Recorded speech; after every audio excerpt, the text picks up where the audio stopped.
Hello everyone, welcome to Internet Learning. Hope you all are doing well. So today we are going to study chapter number 5 of class 6th history, and the chapter's name is Kingdoms, Kings and an Early Republic. So first of all, if you haven't watched the earlier chapters, then please click on the I button. There you will find the playlist. And if you are new to the channel, then please subscribe it and don't forget to press the bell icon. So let's begin with our today's chapter, Kingdoms, Kings and an Early Republic. So हमने पहले वाले chapters में देखा कि जो earlier लोग थे, जो अर्लीस्ट पीपल थे, वो हंटर गैदरर्स थे। फिर धीरे धीरे वो फार्मर्स एंड हर्डर्स बने। उन लोगों ने क्रॉप्स उगाना स्टार्ट किया, वो लोगों ने एनिमल्स को रियर करना स्टार्ट किया एंड धीरे धीरे एक सेटल्ड लाइफ की तरफ वो लोग बढ़ने लगे। और उसके बाद हमने हड़प्पन सिटीज़ के बारे में पढ़ा, तो उसमें हमने देखा कि लोग जो थे अब सिविलाइज्ड हो रहे थे, जो सिविलाइज्ड सिटीज़ थी वो डेवलप हो रही थी। बट ये जो सिटीज़ थी ये बहुत ज़्यादा बड़ी नहीं थी, छोटे छोटे एक तरह से ग्रुप्स वगैरह थे।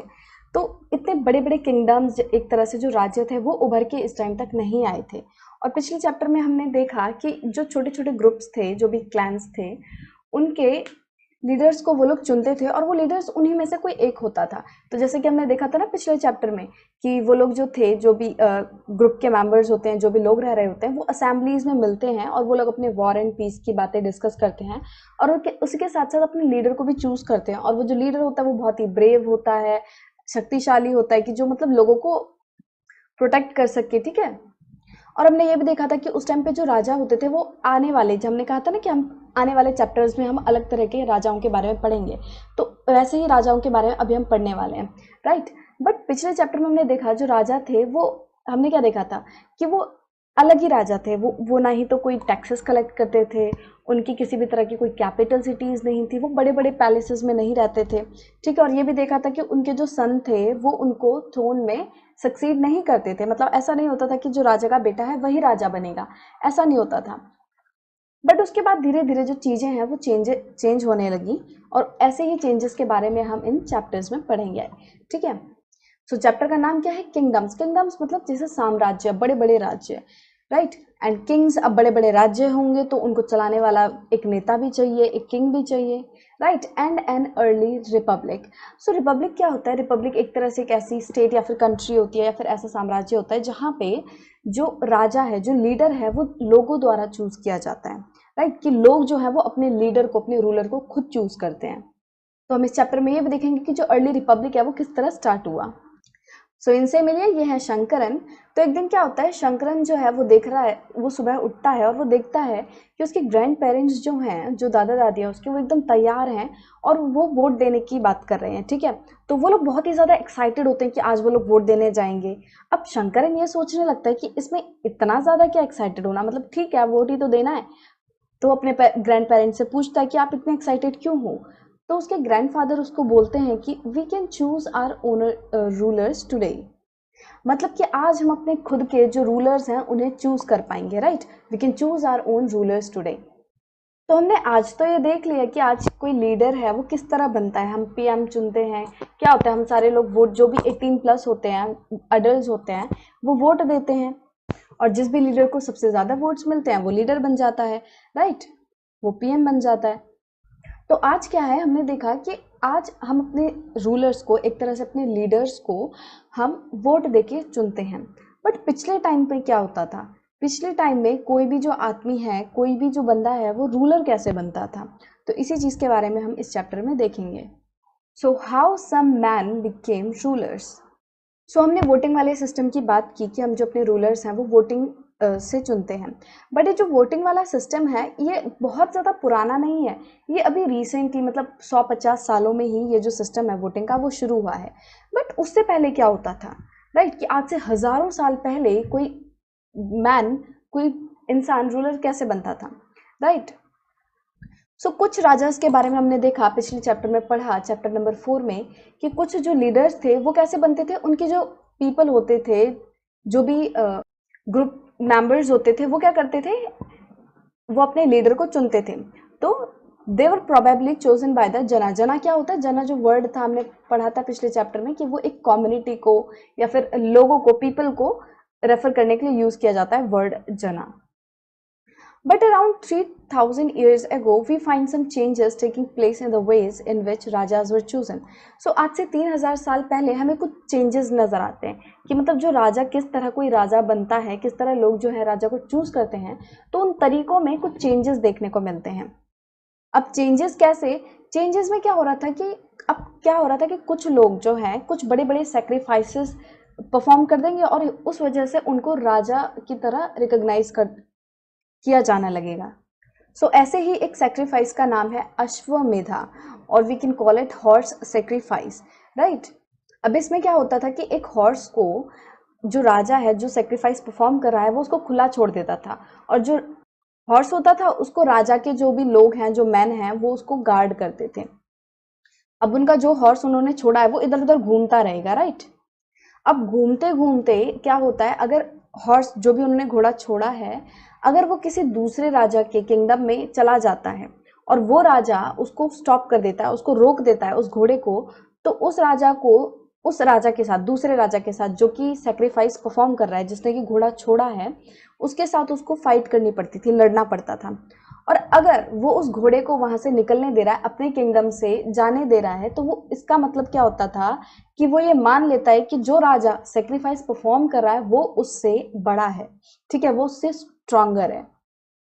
उसके बाद ऐसे राजा जिन्होंने उस घोड़े को अपने राज्य में से, अपने किंगडम में से पास होने दिया, मतलब कि ये मान लिया कि जो दूसरा राजा है जो सेक्रीफाइस परफॉर्म कर रहा है वो उनसे स्ट्रांगर है, तो ऐसे राजाओं को फिर क्या होता था कि सेक्रीफाइस में इनवाइट किया जाता था। और ये जो सेक्रीफाइस होते थे ये ट्रेंड प्रीस्ट के द्वारा, मतलब कि जो पुजारी होते थे वो काफ़ी ट्रेंड होते थे, उनके द्वारा ये परफॉर्म किया जाता था। और इनको, ये जो प्रीस्ट हैं, उनको बहुत अच्छे अच्छे रिवॉर्ड भी दिए जाते थे, गिफ्ट दिए जाते थे। और जो राजा इस सेक्रीफाइस को परफॉर्म कर रहा होता है उसे सबसे ज़्यादा पावरफुल मान लिया जाता है, और बाकी जो भी लोग आए होते हैं सेक्रीफाइस में, वो उसके लिए, उस राजा के लिए गिफ्ट्स लाते हैं। अब ऐसी रिचुअल्स में जाहिर सी बात है, क्योंकि ये दर्शाया जा रहा है कि जो राजा है वो सबसे पावरफुल है, बाकी जो राजा है ये मान रहे हैं कि जो राजा है वो सबसे पावरफुल है, तो जाहिर सी बात है कि जो राजा है वो ऐसी सेक्रीफाइसेस में सेंट्रल फिगर होगा ही होगा, राइट। और इसलिए कभी कभी क्या होता था कि उसके लिए स्पेशल सीट होती थी, या फिर एक थ्रोन, या फिर टाइगर की स्किन होती थी जिसपे वो बैठता था। और जो भी राजा का चैरिटियर होता था, चैरिटियर कौन, जो कि रथ चलाता है, सारथी। अब क्योंकि जो चैरिटियर है, सारथी है, जो राजा है वो तो रथ पे ही बैठ के जो भी युद्ध वगैरह होते हैं, जो भी वॉर्स होते हैं वो लड़ता है। इसका मतलब जितनी भी वॉर्स होती थी बैटल फील्ड में, जो चैरिटियर है, जो सारथी है, वो राजा के साथ रहता है। उसने देखा होता है कि राजा ने किस तरह किसी को मारा, किस तरह विजय प्राप्त की, राइट। तो वो क्या करता है, वो सभी लोगों को राजा की जो भी टेल्स होती हैं, उसकी ग्लोरी की, उसकी जीत की कथाएं बताता है, राइट, कि मतलब उसकी स्टोरीज बताता है कि इस वॉर में, इस बैटल में राजा ने ये किया, इस राजा को इस तरह मारा, तो ये सारी स्टोरीज हैं उसकी ग्लोरी की, वो चैरिटियर बताता है। अब राजा के जो रिलेटिव्स होते थे, स्पेशली उसकी वाइफ्स या फिर उसके सन्स, ये लोग जो होते थे, इन्हें भी कुछ कुछ छोटी मोटी, एक तरह से कुछ कुछ रिचुअल्स जो हैं वो परफॉर्म करनी पड़ती थी।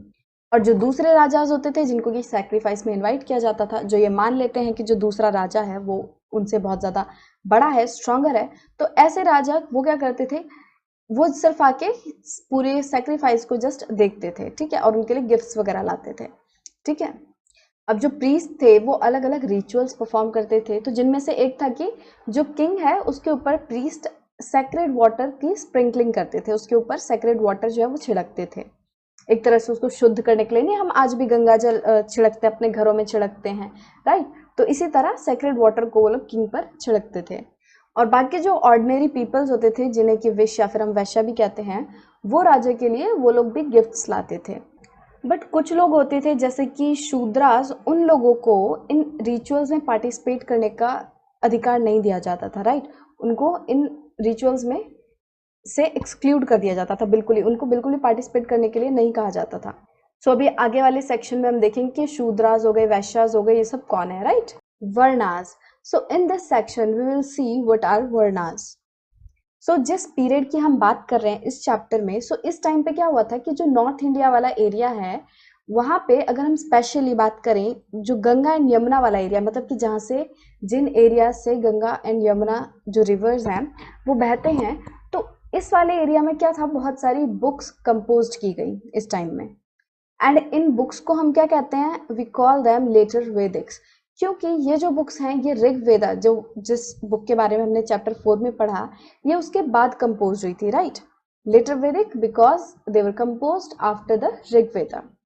अब लेटर वेदिक बुक्स में कौन कौन सी बुक्स इंक्लूड होती हैं, तो वो है समवेदा, यजुर्वेदा एंड अथर्ववेदा। एंड इसके अलावा भी बहुत सारी बुक्स हैं जिन्हें हम लेटर वेदिक बुक्स कहते हैं, बट मेन जो है ये 3 हैं, समवेदा, यजुर्वेदा एंड अथर्ववेदा। अब ये जो लेटर वैदिक बुक्स हैं ये प्रीस्ट के द्वारा कंपोज की गई थी, और उन्होंने इसमें डिस्क्राइब किया गया है कि जो डिफरेंट डिफरेंट रिचुअल्स हैं वो किस तरह परफॉर्म करनी है। और इन बुक्स में उन्होंने कुछ अपने रूल्स भी दिए हैं सोसाइटीज को लेकर, कि सोसाइटी में ये रूल्स होने चाहिए। अब इस टाइम पर हमने देखा कि अलग अलग ग्रुप्स इमर्ज हो गए थे सोसाइटी में। कुछ लोग प्रीस्ट थे, पुजारी थे, पूजा वगैरह करते थे, कुछ लोग वॉरियर्स थे, लड़ते थे, ठीक है। कुछ लोग फार्मर्स भी थे, अब फार्मर्स नहीं होंगे तो लोग खाना कैसे खाएंगे, ठीक है। हर्डर्स थे, ट्रेडर्स थे, craft persons, labourers, fishing folk and forest people. मतलब कि इस टाइम तक लोग डिफरेंट डिफरेंट काम परफॉर्म करने लगे थे, वो लोग डिफरेंट डिफरेंट एक्टिविटीज में एंगेज हो चुके थे। अब कुछ जो प्रीस्ट एंड वॉरियर्स होते थे एंड कुछ फार्मर्स और ट्रेडर्स भी होते थे, ये लोग थोड़े रिच होते थे, राइट। प्रीस्ट एंड वॉरियर्स तो रिच होते ही होते थे, उनके साथ साथ कुछ कुछ फार्मर्स एंड ट्रेडर्स भी होते थे, ये भी कुछ रिच होते थे। और बाकी लोग जैसे कि हर्डर्स हो गए, क्राफ्ट पर्सन्स हो गए, लेबरर्स हो गए, फिशिंग फोक्स हो गए जो मछलियां पालते हैं, हंटर गैदरर्स हो गए जो अपना पेट इधर उधर की चीजें इकट्ठा करके भरते हैं, जो गैदरर्स हो गए, ठीक है, हंटर्स हो गए जो जानवरों को मार के अपना पेट भरते हैं।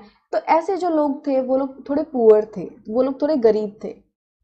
अब इन सभी लोगों को प्रीस्ट ने क्या किया, 4 ग्रुप्स में बांट दिया, कॉल्ड वर्णास, ठीक है। तो मतलब प्रीस्ट ने इन सभी ग्रुप्स को, इन सभी लोगों को 4 वर्णों में बांट दिया, और उनके मुताबिक हर एक जो वर्ण है उसका अपना एक काम है, उसका अलग एक फंक्शन है, राइट। सो जो पहला वर्ण उन्होंने बताया वो किसका बताया, ब्राह्मण का। अब उन्होंने क्या बोला कि ब्राह्मण्स का काम क्या है, ब्राह्मण्स को जो है वो study and teach the Vedas, उनको स्टडी करना है, खुद वेदास को स्टडी करना है और दूसरों को भी उन चीजों को समझाना है, पढ़ाना है, राइट। और इसके अलावा उनको सेक्रीफाइसेस परफॉर्म करने और गिफ्ट्स रिसीव करने हैं, ठीक है। तो ये था ब्राह्मण्स का काम। और दूसरे नंबर पे कौन आता है, रूलर्स, जिनको कि ये लोग क्षत्रिय कहते हैं, ठीक है। तो क्षत्रिय वाला वर्ण आता है सेकंड नंबर पे। उनको क्या, उनका काम क्या था, उनको फाइट लड़नी थी, उनको बैटल्स लड़नी थी, ठीक है। और उनको लोगों को प्रोटेक्ट करना था, मतलब लड़ाइयां लड़नी थी और लोगों की सुरक्षा करनी थी। थर्ड नंबर पे आते हैं वैश्य या फिर वैश्या। ये लोग जो थे इस ग्रुप में फार्मर्स थे, हर्डर्स थे एंड ट्रेडर्स थे, ठीक है। तो ये फार्मर्स, हर्डर्स एंड ट्रेडर्स वाले ग्रुप को क्या कहा गया, विश्य या फिर वैश्या। अब जो क्षत्रियज एंड वैश्यास थे ये दोनों के दोनों ही सेक्रीफाइसेस परफॉर्म कर सकते थे, ठीक है। जो भी यज्ञ वगैरह जो भी सेक्रीफाइसेस थे वो लोग क्षत्रिय एंड जो वैश्या होते थे वो लोग परफॉर्म कर सकते थे। लास्ट नंबर पे आता है शूद्रास। तो लास्ट कैटेगरी में प्रीस्ट ने किसको रखा, शूद्रास को। अब इन लोगों का काम, उन लोगों ने क्या बताया, प्रीस्ट ने क्या बताया कि शूद्रास का काम क्या होता है। उन लोगों ने बोला कि शूद्रास को बाकी 3 ग्रुप्स को, ब्राह्मण्स, क्षत्रिय एंड वैश्यास, इनको सर्व करना है, ठीक है। मतलब शूद्रास को बाकी 3 ग्रुप्स के लिए काम करना है, और इनको कोई भी रिचुअल्स वगैरह, कोई भी सेक्रीफाइसेस परफॉर्म करने के लिए नहीं अलाउड था। They were not allowed to perform any rituals और सेक्रीफाइसेस। और कभी कभी क्या होता था, जो वुमेन्स हैं उनको भी शूद्रास के साथ ही ग्रुप कर दिया जाता था, ठीक है, उनको शूद्रास के साथ ही रख दिया जाता था। और दोनों ही, जो शूद्रास एंड जो वुमेन है, जो औरतें होती थी और जो शूद्रास होते थे, उनको वेदास स्टडी करने की अनुमति नहीं थी, ठीक है। उनको प्रीस्ट कहते थे कि नहीं, शूद्रास होंगे और वुमेन होंगे तो तुम लोग वेदास को स्टडी नहीं कर सकते, ठीक है, वो लोग ऐसा कहते थे। प्रीस्ट क्या कहते हैं कि ये जो ग्रुप्स हैं, जो भी 4 वर्णों में उन लोगों ने लोगों को डिवाइड किया है, ये जो है ये उनके बर्थ के बेसिस पर डिसाइड होंगे, ठीक है। मतलब कि अगर तुमने ब्राह्मण के घर में जन्म ले लिया तो फिर तुम भी ब्राह्मण माने जाओगे, राइट। मतलब कि बर्थ के बेसिस पर ही तुम्हारा जो वर्ण है, जो तुम्हारी ग्रुप है, वो डिसाइड हो जाएगा। अब बाद में क्या होता है, कुछ लोगों को इन लोगों ने अनटचेबल की कैटेगरी में रख दिया, ठीक है। कि क्या कहा गया कि इन लोगों को तुम टच ही नहीं कर सकते, ठीक है। और किस किस को इंक्लूड किया अनटचेबल की कैटेगरी में, क्राफ्ट पर्सन्स हो गए, हंटर गैदरर्स हो गए, as well as people who help perform burials and ceremonies. मतलब कि जो लोग लोगों को दफनाने का या फिर जलाने का काम करते हैं ना, तो उन लोगों को क्राफ्ट पर्सन्स को और जो हंटर गैदरर्स होते थे इनको अनटचेबल की कैटेगरी में रख दिया गया। प्रीस्ट क्या कहते हैं कि इन लोगों के अगर तुम कांटेक्ट में आ जाओगे तुम पॉल्यूट हो जाओगे, तुम अशुद्ध हो जाओगे, राइट। जबकि ऐसा नहीं होता, ठीक है। आप लोग को ऐसा बिल्कुल नहीं सोचना, कोई भी बंदा अनटचेबल नहीं है, सब हमारी तरह इंसान है। अब बताओ अगर क्राफ्ट पर्सन्स नहीं होंगे तो हमें अलग अलग जो क्राफ्ट के सामान है, जो भी जैसे मटका वगैरह है, बर्तन वगैरह, ये सब कैसे मिलेगा, ठीक है। अब बताओ हंटर गैदरर्स ऐसा क्या काम करते हैं जो उनको अनटचेबल की कैटेगरी में रख दिया जाता है? वो लोग अपना फॉरेस्ट वगैरह से चीजें कलेक्ट करते हैं और अपना पेट भरते हैं। और वही बात होगी ये लोगों की जो बरियल्स एंड सेरेमनीज में काम करते हैं। अब अगर ये काम ना, अगर ये लोग ना करें तो बाकी कौन करेगा, ठीक है। किसी ना किसी को तो ये परफॉर्म करने पड़ेंगे। ये काम भी हमारे सोसाइटी में बहुत ज्यादा इंपॉर्टेंट है। और तो इसीलिए कहते हैं कि कोई भी जो काम है वो छोटा या बड़ा नहीं होता। और अगर देखो, आप इमेजिन करो कि अगर ये काम ये लोग ना परफॉर्म करें तो फिर कैसे होगा, ठीक है। तो फिर तो लाशों के ढेर ही लग जाएंगे, है ना। तो इसीलिए कोई भी जो इंसान है वो अनटचेबल नहीं है, कोई भी छोटा या बड़ा नहीं है। We all are equal and every work is equal. अब बहुत सारे लोगों को ये जो वर्णा वाला सिस्टम था उनको पसंद नहीं आया, ठीक है। जो वर्णा वाला सिस्टम था, दे डिडंट एक्सेप्ट इट। कुछ लोगों ने सोचा कि जो किंग्स हैं, जो क्षत्रियाज हैं, वो प्रीस्ट से बड़े हैं, क्योंकि प्रीस्ट ने क्या किया, सबसे पहले क्या उन्होंने कहा, सबसे ऊपर जो है, सबसे बड़े हैं वो ब्राह्मण्स, उसके नीचे आते हैं क्षत्रियाज, उसके नीचे आते हैं वैश्यास, और उसके नीचे सबसे नीचे आते हैं शूद्रास। तो ऐसा ब्राह्मण्स ने बोला। बट कुछ किंग्स को क्या लगता है कि नहीं, हम सबसे ऊपर हैं, सुपीरियर हैं, हम प्रीस्ट से भी ऊपर आते हैं। बाकी लोगों को लगा कि जो बर्थ है वो कोई बेसिस नहीं है किसी का ग्रुप या फिर किसी का वर्णा डिसाइड करने के लिए। मतलब कि जो बर्थ बेसिस है तुम्हारा वर्णा डिसाइड करने का, कि अगर तुमने ब्राह्मण के घर में जन्म लिया तो तुम भी ब्राह्मण, ऐसा नहीं होना चाहिए, राइट। तो उनको ये सिस्टम भी पसंद नहीं आया।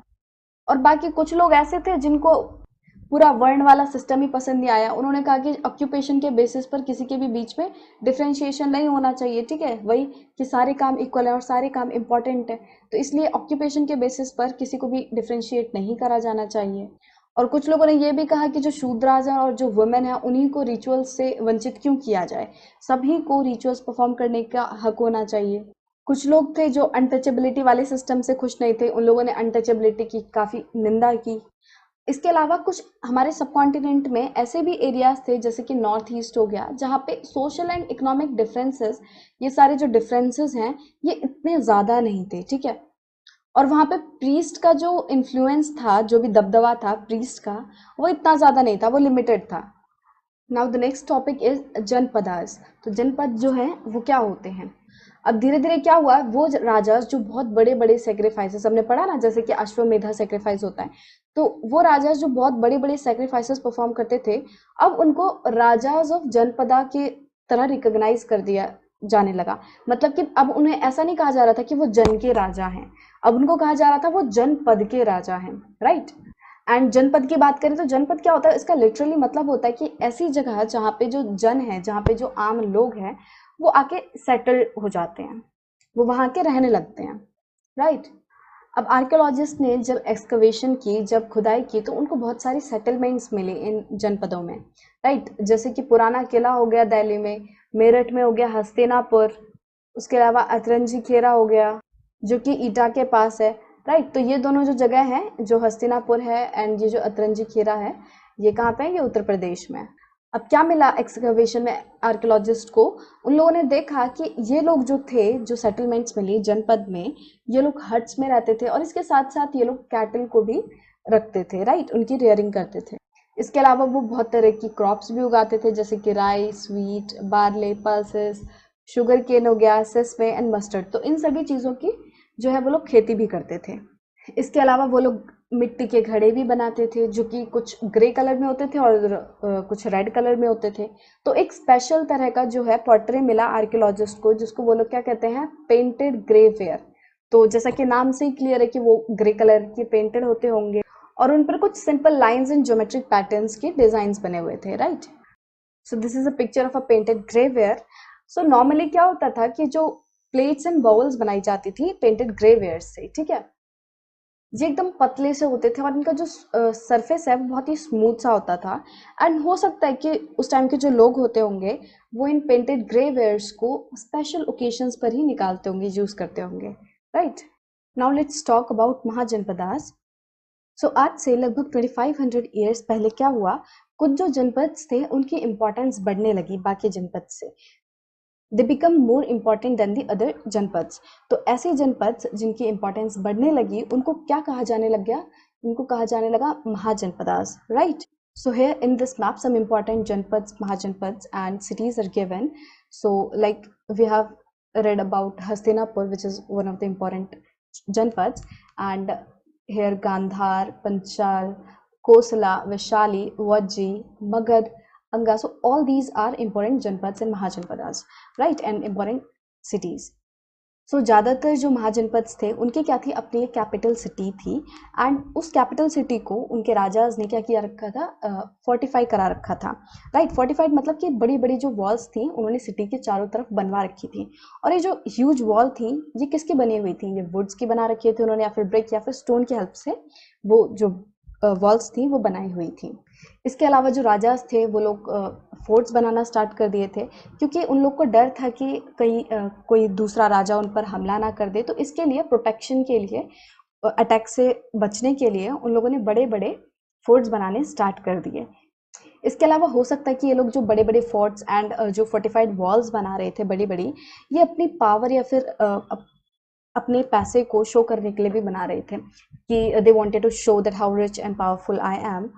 तो वो अपनी बड़ी बड़ी फोर्ट्स एंड बड़ी बड़ी वॉल्स के जरिए वो दिखाना चाहते थे। और इसके अलावा जो फोर्टिफिकेशन का एक उन्हें बेनिफिट भी होता था कि जो भी एरिया, जो भी लोग उस फोर्टिफाइड वॉल के अंदर हैं, उनको जो किंग है वो काफ़ी आसानी से कंट्रोल कर सकता था। अब इतने बड़े बड़े वॉल्स को बनाने के लिए, इतने बड़े बड़े फोर्ट्स को बनाने के लिए प्रॉपर प्लानिंग की ज़रूरत होती होगी, राइट, कि बिना प्लानिंग के तो ये सारी चीज़ें बन ही नहीं सकती। तो एकदम अच्छी और प्रॉपर प्लानिंग की बहुत ज़्यादा ज़रूरत थी। और इसके अलावा क्योंकि ये सारी वॉल्स वगैरह बनेंगे तो ऐसे तो बन नहीं जाएंगे, उनके लिए हज़ारों लाखों ब्रिक्स की ज़रूरत होगी, अगर वो ब्रिक्स से बन रही हैं। अगर वो स्टोन की वॉल्स हैं तो उसके लिए प्रॉपर स्टोन की ज़रूरत होगी बहुत ज़्यादा। अब इनको बनाने के लिए लोग भी चाहिए होंगे, ठीक है। तो उस टाइम पे हो सकता है कि उस जो भी मैन होते होंगे, वेमेन होते होंगे या फिर चिल्ड्रंस भी, तो उन लोगों ने लेबर प्रोवाइड किया होगा ये सारी वॉल्स बनाने के लिए। और बाकी ये जो ब्रिक्स एंड स्टोन जिससे भी वॉल वो लोग बना रहे हैं, वो ऐसा तो होगा नहीं कि भाई कहीं पे यहाँ जाओ और यहाँ से तुम्हें सारी ब्रिक्स मिल जाएंगे, यहाँ से तुम्हें सारे स्टोन्स मिल जाएंगे आसानी से, ऐसा तो नहीं था। तो उन लोग को प्रॉपर ब्रिक्स बनानी पड़ती थी, जगह ढूंढनी पड़ती थी कि कहाँ पे वो ब्रिक्स बनाएंगे, उसके लिए प्रॉपर मिट्टी ढूंढनी पड़ती थी। और अगर स्टोन की वॉल है तो अच्छा स्टोन ढूंढना पड़ता था, उसके बाद उसको शेप देनी पड़ती थी। तो ये सारी चीज़ें बहुत ही ज़्यादा इंपॉर्टेंट थी, और इन सब में प्रॉपर प्लानिंग, लेबर, रिसोर्सेज, पैसा सब बहुत ज़्यादा लगता था, राइट।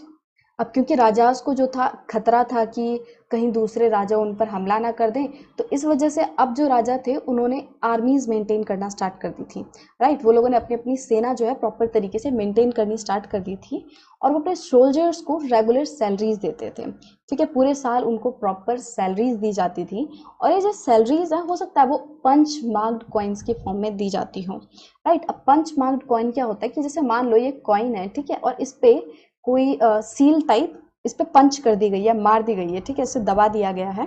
तो जिसकी वजह से क्या होगा, जो भी चीज उस सील पे बनी हुई है वो इस कॉइन पे आ जाएगी, राइट। उस पे इसकी एक तरह से इंप्रेशन छूट जाएगा, शेप आ जाएगी उसकी। तो ये इसे क्या कहेंगे हम, ऐसे कॉइन को पंच मार्क्ड कॉइन्स। सो ये पिक्चर है, ये एक ब्रिक की बनी हुई फोर्टिफाइड जो वॉल है उसकी पिक्चर है। और ये जो फोर्टिफिकेशन की वॉल है ये इलाहाबाद में मिली है, इलाहाबाद के पास मिली है। और ये वॉल लगभग आज से 2500 ईयर्स पहले बनी हुई है, ठीक है। और देखो कितने अच्छे से प्रॉपर अभी भी ये है, मतलब इसका कुछ पार्ट है और ये प्रॉपर ब्रिक से इस तरह बना हुआ है। Now taxes. So in this section we will see how the rulers or rajas of Mahajanpadas started collecting taxes from their people, right? So हमने पिछले सेक्शन में देखा कि जो राजास थे वो लोग फोर्ट्स बना रहे थे बड़े बड़े, उन लोगों ने अपनी कैपिटल सिटीज़ को फोर्टिफाई कराना स्टार्ट कर दिया था। और वो लोग, क्योंकि उनको डर था कि दूसरे लोग जो हैं, दूसरे जो राजा हैं वो हम पे हमला ना कर दें, और अगर कर भी दें तो वो लोग अपने आप को रेडी रखने के लिए, लड़ने के लिए क्या करने लगे, बड़ी बड़ी आर्मीज जो हैं, सेना जो है वो उनको मेंटेन करने लग गए, राइट। अब क्योंकि वो इतना सारा काम कर रहे हैं, वो बड़ी बड़ी बिल्डिंग्स को बनवा रहे हैं, वो आर्मीज को मेंटेन कर रहे हैं, वो अपने सिटीज को फोर्टिफाई करा रहे हैं। So for all of these they needed more resources, right. बिना पैसे के, बिना लोगों के तो ये तो काम सारे हो नहीं जाएंगे। अब क्योंकि पैसा चाहिए उन्हें, तो उन रिसोर्सेज को, उस पैसे को कलेक्ट करने के लिए उन लोगों को बाकी ऑफिशियल्स भी चाहिए और लोग भी चाहिए जो उनको ये पैसा कलेक्ट करके दें। अब जो पुराने वाले जो राजा थे, जो राजा ऑफ जनपद थे, राइट। सो जनपद कौन सी सिटीज थी? हमने देखा था ना कि जनपद क्या है, नॉर्मली ऐसे बड़े एरियाज जहाँ पे नॉर्मल जन जो है वो सेटल करते हैं, तो इसका लिटरल मीनिंग है जनपद का वो, राइट। सो जनपद के जो रूलर्स होते हैं उनको क्या कहेंगे? राजा ऑफ जनपद, राइट। तो जो राजा ऑफ जनपद थे वो लोग क्या करते थे, वो सिंपली जो भी गिफ्ट आते थे, जो भी उन लोगों के लिए बाकी जो राजा गिफ्ट लाते थे या फिर उनकी जो आम जनता उनके लिए गिफ्ट्स लाती थी, वो उन पर डिपेंड करते थे, राइट। बट अब ये जो राजा ऑफ महाजनपद थे, इन्होंने थोड़ा हटके सोचा। इन्होंने सोचा कि भाई हम ऐसे ओकेजनल चीज़ों पे क्यों डिपेंड रहें कि भाई क्या पता आज कोई गिफ्ट ला रहा है कल ना लाए। तो उन्होंने क्या किया, एक रेगुलर पेमेंट के लिए कि उनके पास एक प्रॉपर सोर्स ऑफ इनकम हो, तो उन्होंने क्या किया, अपने लोगों से टैक्सेस कलेक्ट करने स्टार्ट कर दिए। They started collecting regular taxes. तो सबसे जो इम्पॉर्टेंट टैक्स था वो था टैक्सेस ऑन क्रॉप, जो कि मतलब फसल पे जो टैक्स लगाया जा रहा है। अब ये सबसे इम्पॉर्टेंट क्यों था? क्योंकि most of the people who were living in their area they were farmers, right. कि सबसे ज़्यादा जो लोग थे वो फार्मर्स ही थे। तो इसलिए जो सबसे इम्पॉर्टेंट सोर्स क्या हो गया उनके लिए कलेक्शन का, टैक्स कलेक्शन का, वो गया फार्मर्स। तो यूजुअली जो टैक्स था वो कितने पर फिक्स्ड किया गया था? It was fixed at 1/6 of what was produced. कि जो भी तुम्हारा प्रोड्यूस हुआ है, जो भी तुमने फसल उगाई है, उसका 1/6 हिस्सा तुम हमको दे दो, right. It was known as bhaga और अ शेयर। तो हम कहते हैं ना भाग, भाग का मतलब क्या है इंग्लिश में? शेयर।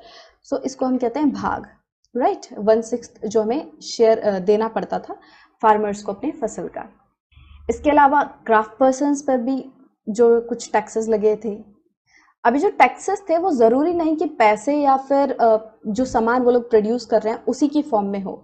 ये लेबर की फॉर्म में भी हो सकता था कि जैसे कि कोई वीवर है या फिर कोई स्मिथ है, उसको राजा के लिए पूरे मंथ में कुछ दिन के लिए, मान लो एक दिन के लिए उसको पूरा काम करना है राजा के लिए, राइट।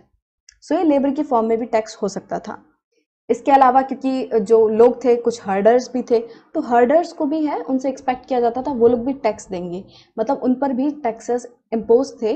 और वो लोग किस फॉर्म में टैक्स देते थे? वो लोग जो भी उनका एनिमल प्रोड्यूस है, जो भी दूध दही या फिर जो भी वो लोग उनके एनिमल्स से उनको प्रोड्यूस मिल रहा है, they have to pay them as taxes to the ruler. इसके अलावा जो लोग जो ट्रेडर्स थे, गुड्स खरीदते थे, बेचते थे, तो ऐसे उन पर भी, ऐसी खरीद बेच पर भी, ऐसे गुड्स पर भी क्या था? टैक्स लग रखा था, ठीक है।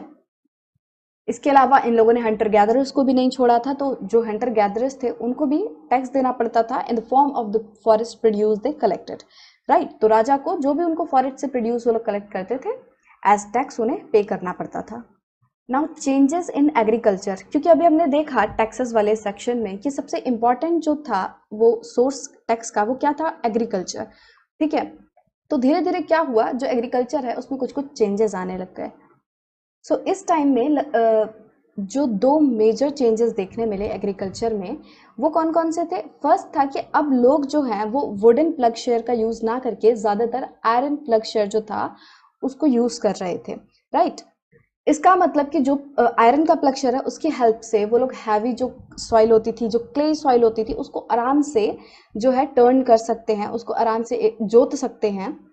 और ये इतना आसानी से वुडन जो प्लक्चर था उससे नहीं हो पाता था, राइट। सो आयरन प्लक्चर की वजह से इजी टर्निंग हुई सॉइल की, जो हार्ड सॉइल होती थी, और इसके वजह से जो ग्रेन थे वो भी अच्छे से उगाए जा सकेंगे और ज़्यादा मात्रा में उगाए जा सकेंगे, राइट। सेकेंड जो चेंज देखने को मिला इस टाइम पे वो था कि पीपल बेगेन ट्रांसप्लांटिंग पैडी।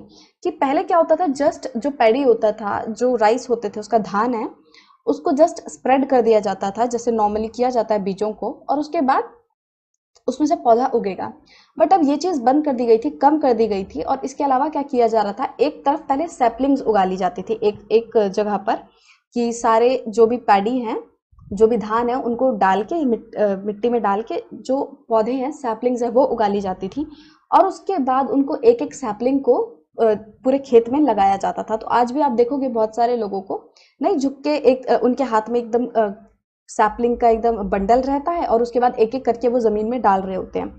तो वही जो ट्रांसप्लांटिंग वाला सिस्टम है वो स्टार्ट होने लगा इस टाइम पर। और इसकी वजह से क्या हुआ, जो राइस की प्रोडक्शन है वो बहुत ज़्यादा बढ़ गई। अब क्योंकि प्लांट जो है वो ज़्यादा अच्छे से सर्वाइव कर पा रहे थे, राइट। हालांकि दे तो बहुत ज़्यादा प्रोडक्शन रहा था राइस का, but it was a back breaking work. मतलब कमर तोड़ काम था कि बहुत ज़्यादा मेहनत का, पूरे टाइम झुक के उन सैपलिंग्स को लगाना खेत में, पूरे इतने बड़े खेतों में, तो बहुत ज़्यादा मेहनत का काम था। और जनरली ये जो काम है वो स्लेव मैन या वुमेन करते थे, मतलब जो दासाज एंड दासीज थे, जो दास दासी होते थे, जो भी बड़ा लैंड जो है ओनर, वो स्लेव मैन एंड वुमेन को रखता था और वो इनसे ये काम करवाता था। तो जो स्लेव मैन एंड वुमेन थे वो ये काम करते थे। इसके अलावा जो लैंडलेस एग्रीकल्चरल होते थे, जो दूसरे लोगों के खेतों में जाके काम करते हैं, ठीक है, जिनको हम कामकाराज भी कहते हैं, तो वो लोग भी ये काम करते थे। Now we will take a closer look of Magadha. First of all, look here in the map where Magad is. Here is Magad. It is in Bihar near the river Ganga and Son, right? So लगभग 200 सालों में जो मगध है वो एक important महाजनपद की तरह उभर कर आया। और बहुत सारे ऐसे रिवर्स हैं जैसे कि गंगा रिवर हो गया, सोन रिवर हो गया, जो कि मगध में से बहते हैं। और ये जो रिवर्स हैं ये बहुत ज़्यादा इम्पॉर्टेंट है बहुत सारे कामों के लिए, जैसे कि ट्रांसपोर्ट के लिए बहुत इंपॉर्टेंट है, इसमें से ट्रांसपोर्ट होता है इन नदियों में से। इसके अलावा वाटर सप्लाईज के लिए कि जो भी मगध किंगडम है उसमें जो भी वाटर सप्लाईज होती है वो इन रिवर्स से ही होती हैं। बाकी जो रिवर्स हैं ये लैंड को फर्टाइल बनाने में बहुत ज़्यादा हेल्प करते हैं, राइट। अब बहुत सारे जो पार्ट हैं मगध के वो फॉरेस्टेड हैं, मतलब कि यहाँ पे फॉरेस्ट है, जंगल वाला एरिया है। तो जिनमें से क्या किया जाता है, एलिफेंट्स को कैप्चर किया जाता है और उसके बाद उन एलिफेंट्स को ट्रेन किया जाता है आर्मीज के लिए। So you must have seen in the movies many elephants being used for the battle, right.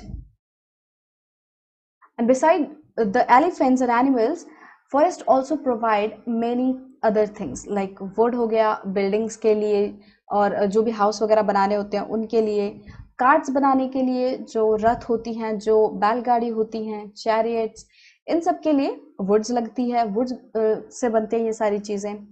इसके अलावा मगध में आयरन ओर की माइन भी है जो कि यहाँ पे मिलती है, और इसको जो राजा हैं वो अपने स्ट्रॉन्ग टूल्स एंड वेपन्स बनाने के लिए आयरन ओर को यूज कर सकते थे, राइट। और उन्होंने यही सब चीज़ों को इस्तेमाल किया, इन सभी रिसोर्सेज को इस्तेमाल किया अपने आर्मीज को और अच्छा बनाने के लिए, राइट। उन्होंने एलिफेंट्स का यूज़ किया, आयरन ओर का यूज़ किया बेटर टूल्स एंड वेपन्स बनाने के लिए, राइट। तो मगध में दो बहुत ही पावरफुल रूलर्स रहे जिनका नाम है बिंबिसारा एंड अजातशत्रु। तो इन लोगों ने अपने हर पॉसिबल मीन्स लगा लिए, मतलब हर पॉसिबल कोशिश कर ली हर तरीके से, ताकि वो दूसरे जो जनपद हैं उन पर कैप्चर कर पाएं, उन पर कॉन्क्यूर कर पाएं, राइट। वो उन पर भी राज करना चाहते थे। इसके अलावा एक महापद्मा नंदा करके रूलर थे, वो भी बहुत ज़्यादा इंपॉर्टेंट रहे। इन्होंने जो अपना रूल था, इन्होंने जो अपना कंट्रोल था, वो नॉर्थ वेस्ट जो पार्ट है इंडियन सब कॉन्टिनेंट का, वहां तक एक्सटेंड कर लिया था, राइट। और जो प्लेस है राजगृह, जिसको कि हम प्रेजेंट डे में राजगिर के नाम से जानते हैं, it was the capital of Magadh for several years. तो बहुत सालों तक ये जो राजगृह है, और वी कैन से राजगिर, ये मगध की बहुत सालों तक कैपिटल रहा। और इसके बाद जो कैपिटल है वो राजगिर से लेकर हटकर पाटलिपुत्रा पर बदल गई, राइट। उसके बाद कुछ सालों बाद जो मगध की कैपिटल है वो पाटलिपुत्रा हो गया, जिसको कि हम प्रेजेंट डे में पटना कहते हैं। अब आज से लगभग 2300 ईयर्स पहले एक रूलर होता था जिसका नाम था अलेक्जेंडर, एंड वो मैसेडोनिया में रहता था, मैसेडोनिया कंट्री जो कि यूरोप कॉन्टिनेंट में है। तो वो जो अलेक्जेंडर था, रूलर था, he wanted to become a conqueror of the world. वो पूरे वर्ल्ड पर राज करना चाहता था, बट ऑफ कोर्स वो पूरे वर्ल्ड पर तो राज नहीं कर पाया, बट कुछ जो पार्ट था इजिप्ट का एंड वेस्ट एशिया का, वो उसने ज़रूर अपने कब्जे में ले लिया। और इसके अलावा उसने इंडियन सब कॉन्टिनेंट का कुछ पार्ट था उस पर भी कब्जा कर लिया, और वो जो बीएस रिवर है उस तक पहुंच गया। उसके आगे भी वो जाना चाहता था, वो ईस्ट की तरफ भी जाना चाहता था, अपना कब्जा करना चाहता था, बट उसके जो सोल्जर्स थे वो रिफ्यूज कर गए, वो मना कर गए। और वो क्योंकि वो डरते थे, उन्होंने सुना था कि जो इंडियन रूलर्स हैं उनकी बहुत बड़ी बड़ी आर्मीज हैं, उनके पास बहुत ज़्यादा चैरियट्स हैं, रथ हैं, एलिफेंट्स हैं। तो ये सारी आर्मीज से वो डर गए थे, ठीक है। जो अलेक्जेंडर के जो सोल्जर्स थे, they got scared of the Indian armies. So now in this section we will take a closer look of Vajji. So in the map here is Vajji and its capital Vaishali. So it lies in Bihar, right? अब जहाँ जो मगध था वो एक powerful kingdom बन रहा था, वहीं जो वज्जी है जिसकी कैपिटल वैशाली में है, वो एक अलग ही तरह के गवर्नमेंट के अंडर चल रहा था, जिसको कि कहा जाता है गणा और संघा। सो सबसे पहले देखते हैं गणा क्या होता है। गणा जो वर्ड है वो एक ऐसे ग्रुप के लिए यूज किया जाता है जिसमें बहुत ज्यादा मेंबर्स हों, right. It is used for a group that has many members. तो उस ऐसे ग्रुप को रेफर करने के लिए गणा वर्ड जो है वो यूज किया जाता है। इसके अलावा जो संघा है, इसका मतलब होता है कोई भी एक ऑर्गेनाइजेशन या फिर एसोसिएशन, राइट, संघ। अब जो ये गणा या फिर संघा होते हैं, इसमें कोई एक राजा नहीं होता बल्कि बहुत सारे राजा होते हैं, और कभी कभी तो इवन थाउजेंड्स जो है मैन एक साथ रूल करते हैं, राइट। और हर एक जो मैन है उसको क्या कहा जाता है, राजा। मतलब यहाँ पे गण या फिर जो संघा सिस्टम ऑफ गवर्नमेंट है, इसमें क्या होता है, इसमें एक साथ बहुत बहुत सारे लोग जो हैं रूल करते हैं, और हर एक इंसान को जो रूल करता है उसको राजा कहा जाता है। अब ये जो राजाज हैं, जितने भी जो राजाज हैं, ये एक साथ कोई भी जो रिचुअल है उसे परफॉर्म करते हैं।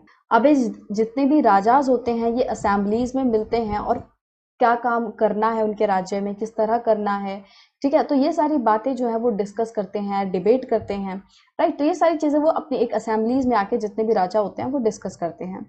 अब मान लो कि जैसे कोई एनिमी, कोई दुश्मन उन पर अटैक कर रहा है, तो फिर वो सारे असेंबलीज में मिलेंगे आके, और वो ये डिस्कस करेंगे कि भाई इस थ्रेट से बचने के लिए क्या करा जाना चाहिए, ये जो एनिमी हम पे हमला कर रहा है इसका सामना किस तरह करा जाना चाहिए, क्या रणनीति होनी चाहिए इससे बचने के लिए या फिर इसको हराने के लिए, राइट। वहीं जो वुमेन होती थी, जो औरतें होती थी, या फिर जो दास होते थे, कमकाराज होते थे, कमकाराज कौन हमने पढ़ा था, वो लैंडलेस लेबरर्स जो दूसरे की जमीन पर जाके काम करते हैं, राइट, वो फार्मर्स। तो इन सभी लोगों को जो असेंबलीज होती थी उनमें पार्टिसिपेट नहीं करने दिया जाता था। दोनों ही जो बुद्धा हैं, महावीरा हैं, जिनके बारे में आप चैप्टर 6 में पढ़ेंगे, तो ये दोनों ही गणा या फिर संघा इससे बिलोंग करते थे, राइट। तो आपको जो बुद्धिस्ट बुक हैं बहुत सारी, उनमें आपको ये जो संघास या फिर जो गण है, इन फॉर्म ऑफ गवर्नमेंट में लोगों की लाइफ किस तरह की होती थी वो आपको जानने मिलेगा, राइट। सो ये चीज याद रखना कि जो बुद्धा एंड महावीरा हैं दे बिलोंग टू गणास और संघास, राइट। तो एक बहुत ही फेमस बुक है, बुद्धिस्ट बुक, राइट, दिघा निकाया। तो इस बुक में कुछ फेमस स्पीचेस भी हैं बुद्धा के, एंड ये जो बुक है ये आज से लगभग 2300 ईयर्स पहले लिखी गई है। तो जो दिघा निकाया बुक है, इसमें वज्जी का भी एक अकाउंट दिया हुआ है, वज्जी का भी कुछ वर्णन दिया हुआ है, तो उसी के बारे में हम इसमें पढ़ेंगे। So Ajatashatru and the Vajjas. अब जो अजातशत्रु था, जो रूलर था, he wanted to attack the Vajjas. वो वज्जस पे अटैक करना चाहता था, और इसके लिए उसने अपना मिनिस्टर को भेजा जिसका नाम था वस्सकारा। बुद्धा के पास उसने अपने मिनिस्टर को भेजा एडवाइस लेने के लिए इस बारे में कि वो वज्जस पे अटैक करना चाहता है, इससे रिलेटेड कुछ एडवाइस लेने के लिए। तो जब जो वस्सकारा है वो बुद्धा के पास पहुंचा, तो बुद्धा ने पूछा कि क्या जो वज्जस में असेंबलीज होती हैं वो फ्रिक्वेंटली होती हैं, मतलब वो proper time to time assemblies होती हैं वज्जस में। तो जब बुद्धा ने सुना कि हाँ, वहाँ पे फ्रीक्वेंटली वज्जस में फ्रीक्वेंटली असेंबलीज हेल्ड होती हैं, तब बुद्धा ने कहा कि जब तक वज्जस में प्रॉपर फुल एंड फ्रीक्वेंट जो है पब्लिक असेंबलीज हेल्ड होंगी, और उसके बाद जो वहाँ के लोग हैं वो मिलेंगे और साथ में एक्ट करेंगे, मतलब जो है एकदम साथ साथ कदम बढ़ाएंगे, और वो जो भी उन्होंने रूल्स इस्टेब्लिश किए हैं उनको वो प्रॉपर तरीके से फॉलो करेंगे, एंड अपने जो एल्डर्स हैं, अपने जो बड़े बूढ़े हैं, उनको रिस्पेक्ट करेंगे, उनकी सपोर्ट करेंगे, उनकी बातें सुनेंगे, मतलब जो भी वो कह रहे हैं उनको सुनेंगे, समझेंगे, फॉलो करेंगे। और जो वज्जिस में रहने वाले वुमेन्स हैं उनको ज़बरदस्ती फोर्सली कैप्चर ना किया जाए। इसके अलावा चैत्यास जो कि लोकल श्राइन्स हैं वो दोनों ही विलेजेस एंड टाउन्स में प्रॉपर तरीके से मेंटेन की जा रही हैं। एंड जब तक जो वाइस सेंट्स हैं, जो ऋषि मुनि हैं, वो प्रॉपरली उनके जो बिलीव्स हैं, जो अलग अलग वो डिफरेंट डिफरेंट बिलीव्स फॉलो करते हैं, उनके बिलीव्स को रिस्पेक्ट किया जाता है, उनको रिस्पेक्ट किया जाता है, और उनको किसी कंट्री में फ्रीली एंटर करने दिया जाता है या फिर उनको फ्रीली बाहर जाने दिया जाता है। तो जब तक ये सारी चीज़ें होती हैं, ठीक है, ये सारे पॉइंट्स जो हैं जब तक वज्जिस में हो रहे हैं, तब तक वज्जिस जो है वो प्रॉस्पर करता रहेगा, राइट। तो बुद्धा ने कहा कि जब तक ये सारी चीज़ें वज्जिस में हो रही हैं तब तक जो वज्जी है वो तब तक प्रॉस्पर करेगा, तब तक वो फलता फूलता रहेगा, मतलब और आगे डेवलप होगा, बढ़ेगा, राइट। तो इससे हमें क्या पता चलता है कि कोई भी उस टाइम पे जो राज्य था उसको प्रॉपरली और मजबूत तरीके से चलने के लिए ये सारी जो चीज़ें थी वो इम्पॉर्टेंट थी कि वहाँ पे जो फ्रिक्वेंटली असेंबलीज हो, जो राजा है, खास करके हम संघा की बात करें, गण की बात करें, तो वो जो राजा है, जितने भी रूलर्स हैं, राजाज हैं, उनको प्रॉपर असेंबलीज में फ्रिक्वेंटली मीट होना था, वो मिलके सारे काम करें, वो जो भी रूलर्स हैं, जो भी रूल्स उन्होंने इस्टेब्लिश किया उनको फॉलो करें। तो जब तक ये सारी चीज़ें उस राज्य में होती रहेंगी तब तक वो राज्य जो है वो बढ़ता रहेगा, फलता फूलता रहेगा। तो बहुत सारे जो पावरफुल किंगडम के राजाज थे उन्होंने संघास पे, जो ये गण थे, उन पर कैप्चर करने की कोशिश की, उन पे अपना कब्जा करने की कोशिश की। बट ये जो जना थे, जो गणा थे और जो संघास थे, वैसे तो वो बहुत ज़्यादा सालों तक रहे, लगभग आज से 1500 साल तक भी जो गण थे वो थे, वो अपने प्रॉपर तरीके से थे। बट उसके बाद क्या हुआ, जो गुप्ता रूलर्स थे उन्होंने इन संघास या फिर इन गणास पे कब्जा कर लिया, राइट, कॉन्क्यूर कर लिया। और इसके बारे में हम चैप्टर 10 में पढ़ेंगे, right, Gupta rulers and all के बारे में। Now let's talk about elsewhere. So यहाँ पर ग्रीस एंड एथेंस की बात हो रही है। तो आज से लगभग 2500 ईयर्स पहले जो एथेंस में रहने वाले लोग थे उन्होंने एक तरह का गवर्नमेंट जो है, एक तरह की गवर्नमेंट है वो फॉर्म की, सेट की, जिसको कि कहा गया डेमोक्रेसी। और ये जो फॉर्म ऑफ गवर्नमेंट है ये लगभग उस टाइम पे 200 साल तक चली। तो उस टाइम पे इस डेमोक्रेसी में क्या हुआ, इस फॉर्म ऑफ गवर्नमेंट में जितने भी जो लोग थे, जो मैन थे, आदमी थे, जो कि 30 साल की उम्र से ऊपर थे, उनको प्रॉपर फुल सिटीजन्स माना गया। सो एथेन में एक असेंबली थी जो लगभग पूरे साल में 40 बार जो है मिलती थी और वो इम्पोर्टेंट मैटर्स पर बात करते थे, डिस्कस करते थे। और इन असेंबलीज को जितने भी सिटीजन्स होते थे, जो भी सिटीजन्स मतलब कौन थे इसमें, जो भी मैन थे 30 ईयर्स से अबव, ठीक है, तो वो इन असेंबलीज को अटेंड कर सकते थे। सो बहुत सारी जो पोजीशंस थी उनके लिए अपॉइंटमेंट होती थी लॉटरी के थ्रू। तो जो भी लोग इन पोजीशंस में आना चाहते थे वो लोग क्या करते थे, अपना नाम दे देते थे और उसके बाद इनमें से किसी एक को लॉटरी के थ्रू चूज किया जाता था। और जो भी सिटीजन्स होते थे उन वो लोग आर्मी एंड नेवीज में, एथेन की जो भी आर्मी एंड नेवी होती थी उसमें वो लोग सर्व करते थे। बट ये डेमोक्रेसी तो थी, बट इसमें वुमेन और जो और बाकी लोग थे कुछ, आप देखोगे इनको सिटीजन्स कंसिडर नहीं किया जाता था। तो बाकी जैसे कि फॉरेनर्स हो गए जो कि एथेंस में रहते थे, काम करते थे मर्चेंट की तरह, जो क्राफ्ट पर्सन्स थे बट दे वर फॉरेनर्स, तो उनको भी सिटीजन्स की तरह कंसिडर नहीं किया जाता था। इसके अलावा बहुत सारे हजारों ऐसे स्लेव्स थे एथेंस में जो कि माइंस में काम करते थे, field, house hold and workshop में, मतलब इन सब में काम करते थे वो स्लेव्स। तो उनको भी सिटीजन के रूप में रिकॉग्नाइज नहीं किया जाता था। So do you think this was a true democracy? So आप प्लीज कमेंट करके बताओ कि आपको सच में लगता है कि एक ट्रू डेमोक्रेसी थी, एंड आपके हिसाब से क्या ट्रू डेमोक्रेसी होती है, right? So this was the end of our chapter number 5 of class 6th history. I hope you enjoyed this chapter and learned a lot of things. So if you like this video, please give it a thumbs up and please share it with your friends. Please subscribe the channel and don't forget to press the bell icon ताकि आप हमारी कोई भी video miss ना कर पाएं. So we will meet in the next video with a new chapter. Till then, bye bye and take care.